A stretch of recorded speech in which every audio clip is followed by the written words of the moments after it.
Xcelerate is the best week of the year. We get to meet with customers. I've always told people that the level of excitement, the energy that comes out of it, not just from us, that's really the energy from the customers. I then spend the rest of the year trying to figure out how to bottle that and become a millionaire. That's what we try to do. We try to take the energy that's here and just really try to infuse the culture and what we bring to the customers on a regular basis.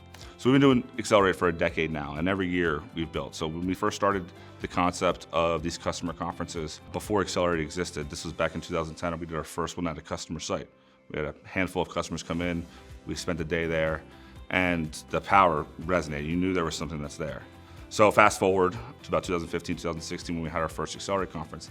Every single year, we've improved, we've built, we've grown, and every single year, I feel like, is the next better conference. In 2026, next year at the conference, we're really gonna see, I think, push out with not just all the amazing things that are here, but really all the innovation that's coming out down the line. We've got great new partners. We're doing a lot more integration pieces there.